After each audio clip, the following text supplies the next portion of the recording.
ಇವತ್ತು ಕಂಡು ಬರ್ತಾ ಇದೆಯಲ್ಲ, 108ಗೆ ಕರೆಯನ್ನ ಮಾಡಿದಂತ ಸಂದರ್ಭದಲ್ಲಿ ಕನೆಕ್ಟ್ ಆಗ್ತಾ ಇಲ್ಲ ಅನ್ನುವಂತ ಒಂದು ತಾಂತ್ರಿಕ ಸಮಸ್ಯೆ ಅನ್ನೋದು ಇದಿಷ್ಟೇ ಅಲ್ಲ, ದೊಡ್ಡ ಮಟ್ಟದಲ್ಲಿ ಅಕ್ರಮ ಆಗಿದೆ. ಯಾವ ರೀತಿಯಾಗಿ ಒಪ್ಪಂದ ಆಗಿತ್ತು, ಯಾವ್ಯಾವ ರೀತಿಯಾಗಿ ಅಕ್ರಮ ಆಗಿದೆ, ಏನಾಗ್ತಾ ಇದೆ ಆರೋಗ್ಯ ಇಲಾಖೆಯಲ್ಲಿ, ಸ್ಪೆಷಲಿ ಇನ್ನ 108ನ ವಿಚಾರಕ್ಕೆ ಸಂಬಂಧಪಟ್ಟಂತೆ ಇದೆಲ್ಲದ್ರ ಬಗ್ಗೆನೂ ಕೂಡ ಕಂಪ್ಲೀಟ್ ಮಾಹಿತಿಯನ್ನ ನಿಮ್ಮ ಮುಂದೆ ಇಡ್ತಾ ಹೋಗ್ತಾರೆ ನಮ್ಮ ಡೆಪ್ಯೂಟಿ ಎಡಿಟರ್ ಆಗಿರುವಂತ ರಾಘವೇಂದ್ರ ಗುಡಿ ನಮ್ಮ ಜೊತೆ ಜಾಯ್ನ್ ಆಗ್ತಾ ಇದ್ದಾರೆ. ರಾಘವೇಂದ್ರ ಗುಡಿ, ಓ ಟು ಯು. ಪೃಥ್ವಿ, 2008ರಲ್ಲಿ ಅವತ್ತು BS ಯಡಿಯೂರಪ್ಪನವರು ಕರ್ನಾಟಕದ ಮುಖ್ಯಮಂತ್ರಿ ಇರ್ತಾರೆ. ಈ 108 ಏನಿದೆ, ಈ ಒಂದು ಆಂಬ್ಯುಲೆನ್ಸ್ ಸರ್ವಿಸ್ ಅನ್ನ ಜಾರಿಗೆ ತರ್ತಾರೆ. ಅವತ್ತಿನಿಂದ ಇವತ್ತಿನವರೆಗೂ ಗಮನಿಸ್ತಾ ಇದ್ರೆ ಬರೋಬ್ಬರಿ 14 ವರ್ಷಗಳ ವನವಾಸ ಇದರ ಇನ್ನೂ ಕಂಪ್ಲೀಟ್ ಆಗಿಲ್ಲ. ಅದರ ವನವಾಸದ ಅದರ ಎಷ್ಟು ಪ್ರಾಬಲ್ಯ ಇದೆ ಅಂತ ನೋಡೋದಾದ್ರೆ, ಆ ವನವಾಸ ಎಷ್ಟರ ಮಟ್ಟಿಗೆ ಜನರಿಗೆ ತೊಂದರೆ ಕೊಡ್ತಾ ಇದೆ ಅಂತ ನೋಡೋದಾದ್ರೆ, ಇವತ್ತಿಗೂ ಕೂಡ 108 ಆಂಬ್ಯುಲೆನ್ಸ್ ಏನಿದೆ ಅದಕ್ಕೆ ಸಂಬಂಧಪಟ್ಟ ಹಾಗೆ ಸಾವು ನೋವುಗಳು ಆಗ್ತಾ ಇರೋದನ್ನ ಗಮನಿಸ್ತಾ ಇದ್ದೀವಿ. ಇವತ್ತು ಒಂದು ಮದರ್ ಬೋರ್ಡ್ ಅಲ್ಲಿ ಪ್ರಾಬ್ಲಮ್ ಅಂದ್ರು, ಇನ್ನೊಂದು ಸರಿಯಲ್ಲಿ ಸರ್ವರ್ ಪ್ರಾಬ್ಲಮ್ ಆಗುತ್ತೆ, ಎಷ್ಟೋ ಬಾರಿ ಕಾಲ್ ಕೂಡ ಕನೆಕ್ಟ್ ಆಗೋದಿಲ್ಲ. ಹೀಗಿದ್ದಾಗ ಈ 108 ಅಥವಾ 108 ಆಂಬ್ಯುಲೆನ್ಸ್ ಸರ್ವಿಸ್ ಏನಿದೆ ಇದಕ್ಕೆ ಸಂಬಂಧಪಟ್ಟ ಹಾಗೆ ಇದರ ಅಸ್ತಿತ್ವ ಹೇಗಾಯಿತು, ಇಲ್ಲಿ ಏನೆಲ್ಲ ಅಕ್ರಮಗಳು ನಡೀತಾ ಇದ್ದಾವೆ, ಅಕ್ರಮದಿಂದ ಆಗ್ತಿರುವಂತಹ ಪರಿಣಾಮ ಏನು, ಸಂಪೂರ್ಣವಾದಂತಹ ವಿಸ್ತೃತವಾಗಿರ್ತಕ್ಕಂಥ ವರದಿಯನ್ನ ನಾನು ಕೊಡ್ತಾ ಹೋಗ್ತಾ ಇದ್ದೀನಿ. ಪ್ರಮುಖವಾಗಿ ನೋಡೋದಾದ್ರೆ ನಾನು ಇಲ್ಲಿ ತೋರಿಸ್ತಾ ಇದ್ದೀನಿ. ಈಗ ಇಲ್ಲಿ ನೋಡಿದ್ರೆ ಲಾಜಿಸ್ಟಿಕ್ ಸಪ್ಲೈನಲ್ಲಿ ಅಕ್ರಮ ಆರೋಪ. ಇದು ಆಂಬ್ಯುಲೆನ್ಸ್ಗೆ ಸಂಬಂಧಪಟ್ಟ ಹಾಗೆ ಕೇವಲ ಒಂದೆರಡು ಆರೋಪಗಳಲ್ಲ. ಒಂದು ಕಡೆಯಿಂದ ನೋಡ್ತಾ ಇದ್ರೆ ಸರ್ವಿಸ್ ಏನೋ ಬಂದಿದೆ, ಸರಿಸುಮಾರಾಗಿ ಕರ್ನಾಟಕದಲ್ಲಿ 700 ಆಂಬ್ಯುಲೆನ್ಸ್ಗಳು ಇದಾವೆ, ಅದರ ಒಂದು ಸೇವೆಯನ್ನ ನೀಡಲಾಗುತ್ತೆ ಅಂತ ಹೇಳಿ ಪೇಪರ್ ನಲ್ಲಿ ತೋರಿಸಲಾಗುತ್ತೆ. ಆದ್ರೆ ಆನ್ ಗ್ರೌಂಡ್ ಅಲ್ಲಿ ನೋಡಿದಾಗ ಕೇವಲ 200ರಿಂದ 250 ಆಂಬ್ಯುಲೆನ್ಸ್ಗಳು ಮಾತ್ರ ವರ್ಕ್ ಮಾಡ್ತಾ ಇದಾವೆ. ಆದ್ರೆ ಇವರು ಬಿಲ್ ಅಂತ ಹಾಕಿದಾಗ ವಾರ್ಷಿಕವಾಗಿ ಸರಿಸುಮಾರು 500ರಿಂದ 600 ಕೋಟಿ ರೂಪಾಯಿ ಅಷ್ಟು ಸರ್ಕಾರ ಈ ಒಂದು ಕಂಪನಿಗಳಿಗೆ ಪೇ ಮಾಡ್ತಾ ಇರುತ್ತೆ. ಅದೊಂದು ಅಷ್ಟೆಲ್ಲ ಪೇ ಮಾಡಿದ್ರು ಕೂಡ ಕೇವಲ 200ರಿಂದ 250 ಆಂಬ್ಯುಲೆನ್ಸ್ಗಳು ಆನ್ ಗ್ರೌಂಡ್ ಅಲ್ಲಿ ಕೆಲಸ ಮಾಡ್ತವೆ. ಹಾಗೆ ಕೆಲಸ ಮಾಡ್ತವೆ ಅಂತ ತೋರಿಸ್ತಾ ಇದ್ರು, ಅದರಲ್ಲೂ ಕೂಡ ಸಾಕಷ್ಟು ಅಕ್ರಮವಾಗ್ತಾ ಇರುತ್ತೆ. ಅದನ್ನು ಕೂಡ ನಾವು ಗಮನಿಸ್ತಾ ಹೋಗೋಣ. ಮೊದಲನೇದಾಗಿ ನೋಡೋದಾದ್ರೆ, ಈಗ ಬಿಲ್ ಗಳನ್ನ ಕೊಡ್ತಾರೆ, ವೋಚರ್ ಗಳನ್ನ ಕೊಡ್ತಾರೆ. ಎಷ್ಟೋ ಬಾರಿ ಎಂತೆಂತ ಉದಾಹರಣೆಗಳಿದಾವಂದ್ರೆ, ನಾನು ಅದಕ್ಕೆ ಸಾಕ್ಷ್ಯ ಸಮೇತವಾಗಿ ಮುಂಬರುವಂತ ಸ್ಲೈಡ್ ಗಳಲ್ಲಿ ವಿವರಣೆಯನ್ನು ಮಾಡ್ತೀನಿ. ಎಂತಿಂತ ಅಲ್ಲಿ ಅಕ್ರಮಗಳಾಗಿದಾವಂದ್ರೆ, ಅಲ್ಲಿ ಆ ಒಂದು ಆಂಬ್ಯುಲೆನ್ಸ್ ಏನಿರುತ್ತೆ ಅದು ಮೂವ್ಮೆಂಟೇ ಆಗಿರೋದಿಲ್ಲ, ಅದನ್ನ ಬಿಲ್ ಕೊಡ್ಲಾಗುತ್ತೆ.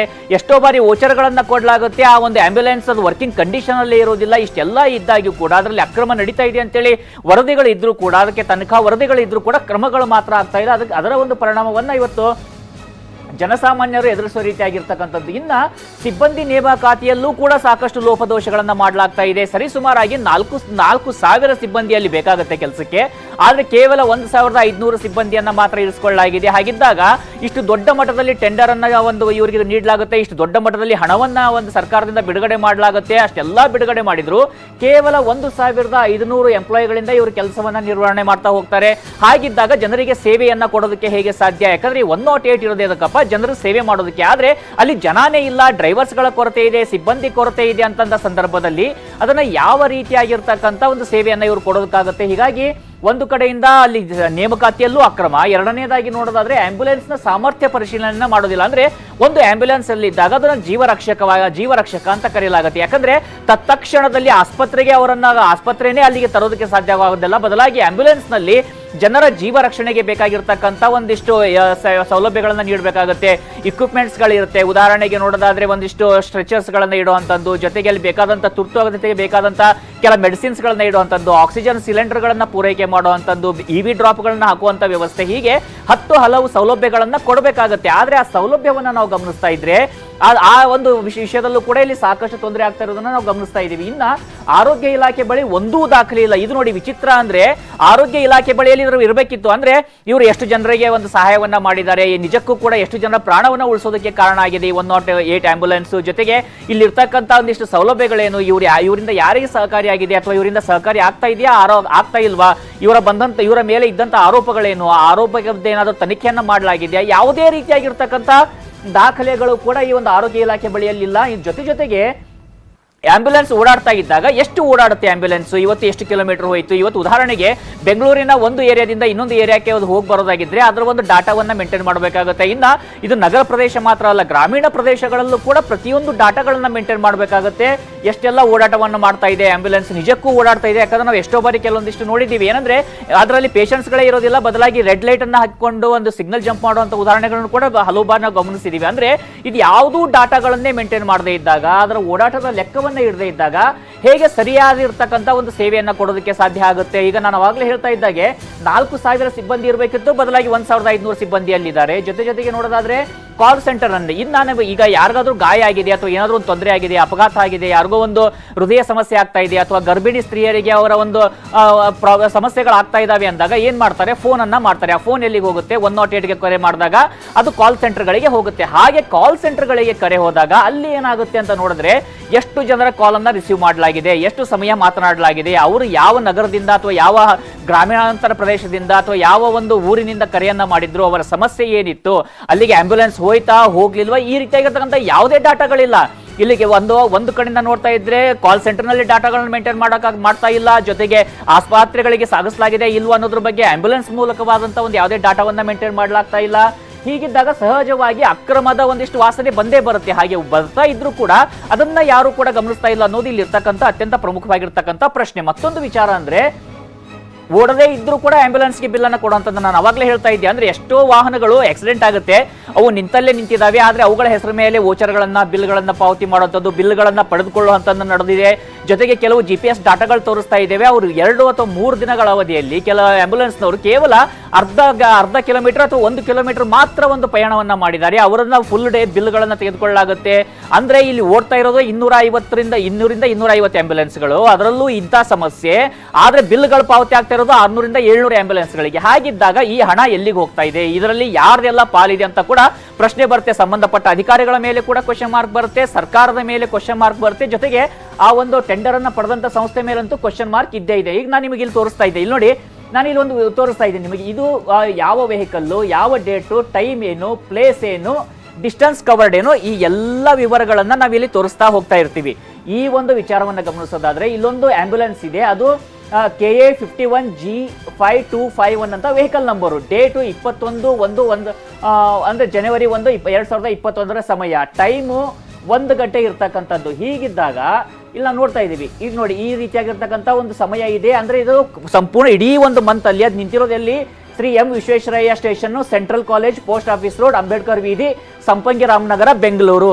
ಇಲ್ಲಿ ಅದು ನಿಂತಿರುತ್ತೆ. ಆದ್ರೆ ಅದು ಎಷ್ಟು ದಿನ ಅದು ನಿಂತಿರುತ್ತೆ ಅಂತ ನೋಡೋದಾದ್ರೆ ಕೇವಲ ಇದೊಂದೇ ಸ್ಲೈಡ್ ಅಲ್ಲ. ಇಲ್ಲಿ ನೋಡಿ ಸಂಪೂರ್ಣವಾದಂತಹ ಸಮಯ ಇದೆ. ಆ ಒಂದು ವೆಹಿಕಲ್ ಏನಿದೆ ಅದ್ರ ಮೂವ್ಮೆಂಟೇ ಇಲ್ಲ, ಅದ್ರದ್ದು ಕಂಪ್ಲೀಟ್ ಆಗಿ ಅಲ್ಲೇ ನಿಂತಿರುತ್ತೆ. ಅದು ಕೇವಲ ಅದನ್ನ ನೋಡ್ತಾ ಇದ್ವಿ. 1ನೇ ತಾರೀಕು ಆಯ್ತು, 2ನೇ ತಾರೀಕು ಆಯ್ತು, 3ನೇ ತಾರೀಕು ಆಯ್ತು. ಅದೇ ರೀತಿಯಾಗಿ ನಾವು ಎಂಡ್ ಸ್ಲೈಡಿಗೆ ಬಂದಾಗ ಬರೋಬ್ಬರಿ 26ನೇ ತಾರೀಕು ಇಲ್ಲಿ ನೋಡಿ, ಇಲ್ಲಿ ನಾವು ತೋರಿಸ್ತಾ ಇದ್ದೀವಿ 26/1/2021 ಅಂದ್ರೆ 26 ದಿನಗಳ ಕಾಲ ಆ ವೆಹಿಕಲ್ ಈ ಒಂದು ಅಡ್ರೆಸ್ ಇಂದ ಮೂವ್ಮೆಂಟೇ ಆಗಿರೋದಿಲ್ಲ. ಆದ್ರೆ ಇಂಥ ಒಂದು ಆಂಬ್ಯುಲೆನ್ಸ್ಗೆ ಬಿಲ್ ಅನ್ನ ಕೊಡಲಾಗುತ್ತೆ. ಅವರು ಅಂದ್ರೆ ಓಡಾಟವನ್ನ ಮಾಡಿದ್ದಾರೆ, ಜನರನ್ನ ಒಂದ್ ಕಡೆಯಿಂದ ಇನ್ನೊಂದು ಕಡೆ ಕರ್ಕೊಂಡು ಹೋಗಿದ್ದಾರೆ ಅಂತೇಳಿ ಸಂಪೂರ್ಣವಾದಂತ ವಿವರಗಳಿದಾವೆ. ಸಂಪೂರ್ಣವಾದಂತ ಒಂದಷ್ಟು ಬಿಲ್ ಪಾವತಿ ಕೂಡ ಅವ್ರಿಗೆ ಮಾಡಲಾಗುತ್ತೆ. ಹೀಗಾಗಿ ಈ ಒಂದು ಸಮಸ್ಯೆಗಳನ್ನ ನಾವು ನೋಡ್ತಾ ಇದ್ದಾಗ ಇದು ಒಂದು ಹಂತದಲ್ಲಿ ಈ ಬಿಲ್ಗಳ ಪಾವತಿ ಆಯ್ತು. ಈ ಅಡ್ರೆಸ್ಗಳನ್ನ ನಿಮಗೆ ತೋರಿಸ್ತಾ ಇದೀವಿ. ಅಂದ್ರೆ ಒಂದು ವೆಹಿಕಲ್ ಇದ್ದಾಗ ಅದು ಮೂವ್ಮೆಂಟೇ ಆಗದೆ ಇದ್ರೆ ಅದರ ಮೇಲೆ ನೀವು ಬಿಲ್ ಅನ್ನ ಹೇಗೆ ತೆಗೆದುಕೊಳ್ತೀರಿ? ಒಂದು ಕಡೆಯಿಂದ ಮೂವ್ಮೆಂಟ್ ಆಗ್ಬೇಕಾದಾಗ ಹಣವನ್ನ ಬಿಡುಗಡೆ ಮಾಡ್ತಾರೆ. ಆ ಹಣವನ್ನ ಬಿಡುಗಡೆ ಮಾಡಿದಾಗ ಇಲ್ಲಿ ಆಗಿರ್ತಕ್ಕಂಥದ್ದು ಏನಂತ ನೋಡಿದ್ರೆ ಸಂಪೂರ್ಣ ದೋಖಾ, ಒಂದೆರಡಲ್ಲ ಸಂಪೂರ್ಣ ದೋಖಾ ಆಗಿರ್ತಕ್ಕಂಥದ್ದು. ಆ ದೋಖಾ ಆಗಿದ್ರು ಕೂಡ ಇವರ ವಿರುದ್ಧ ಇಲ್ಲಿವರೆಗೂ ಒಂದು ವಿಚಾರಣೆಗಳನ್ನ ಮಾಡ್ಲಾಗ್ತಾ ಇಲ್ಲ, ಇವರ ಟೆಂಡರ್ ಅನ್ನ ಎಂಡ್ ಮಾಡ್ತಿಲ್ಲ. ಯಾಕಂದ್ರೆ ಇದು 2008ರಿಂದ 2018ರವರೆಗೆ 10 ವರ್ಷಗಳ ಅವಧಿಗೆ ಟೆಂಡರ್ ಅನ್ನ ನೀಡಲಾಗಿರುತ್ತೆ. 2018ರಲ್ಲಿ ಇವರ ಟೆಂಡರ್ ಅನ್ನ ಮುಕ್ತಾಯ ಮಾಡಬೇಕಿತ್ತು, ನಂತರ ಹೊಸ ಟೆಂಡರ್ ಅನ್ನ ಕರಿಬೇಕಿತ್ತು. ಆದ್ರೆ ಇಲ್ಲ ಆಗ್ತಿರೋ ವಿಚಾರ ಏನು, ಇವರ ಟೆಂಡರ್ ಅನ್ನ ರದ್ದೇ ಮಾಡಿಲ್ಲ. ಅವರನ್ನ ಒಂದು ಬ್ಲಾಕ್ ಲಿಸ್ಟ್ ಗೆ ಸೇರಿಸಬೇಕಾದಂತ ಸಂದರ್ಭ ಬಂದಿದ್ರು ಸಹಿತ ಈ ಒಂದು ಕಂಪನಿಯನ್ನ ಬ್ಲಾಕ್ ಲಿಸ್ಟ್ ಗೆ ಸೇರಿಸಲಾಗ್ತಾ ಇಲ್ಲ. ಇಲ್ಲೊಂದು ಪ್ರಮುಖವಾದಂತ ವಿಚಾರವನ್ನ ತೋರಿಸ್ತೀನಿ. ಈಗ ಇದು ಇಲ್ಲೊಂದು ನಿಮ್ಮ ಮ್ಯಾಪ್ ಇದೆ. ಆ ಮ್ಯಾಪ್ ಏನಂತ ನಾನು ತೋರ್ಸಕ್ಕಿಂತ ಮುಂಚಿತವಾಗಿ ಇದು ಬೆಂಗಳೂರಲ್ಲಿ ಇರೋಂಥದ್ದು. ಇಲ್ಲಿ ನೋಡ್ಕೊಂಡ್ಬಿಡಿ, ಇದು ಬೆಂಗಳೂರಲ್ಲಿ ಇರ್ತಕ್ಕಂಥದ್ದು. ಆ ಒಂದು ವೆಹಿಕಲ್ ನಂಬರ್ ಏನಂದ್ರೆ KA 51GS251. ಈ ಒಂದು ವೆಹಿಕಲ್ ಅಲ್ಲಿ ಎಷ್ಟು ನಿಂತಿರುತ್ತೆ? 27/1/2021 ಆ ಒಂದು ಸಮಯದಲ್ಲಿ ನಿಂತಿರುತ್ತೆ. ಎಲ್ಲಿವರೆಗೂ ನಿಲ್ಲುತ್ತೆ? 30ನೇ ತಾರೀಕಿನವರೆಗೂ, ಅಂದ್ರೆ 3 ದಿನಗಳ ಕಾಲ ನಿಲ್ಲುತ್ತೆ. ಆದ್ರೆ ಅದು ಓಡಾಟ ಮಾಡಿದ್ದು ಎಷ್ಟಪ್ಪ ಅಂತ ನೋಡೋದಾದ್ರೆ ಕೇವಲ ಅರ್ಧ ಕಿಲೋಮೀಟರ್.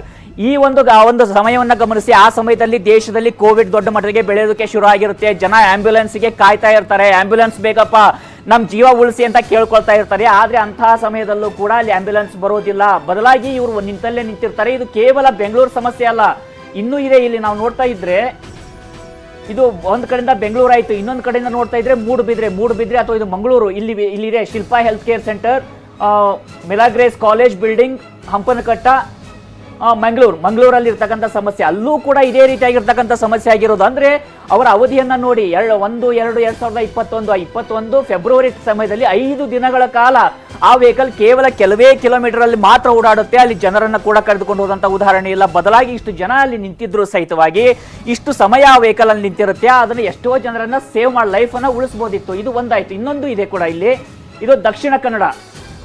ನೀವು ಗಮನಿಸಬಹುದು, ದಕ್ಷಿಣ ಕನ್ನಡದಲ್ಲಿರ್ತಕ್ಕಂಥದ್ದು ಈ ಸಮಯ.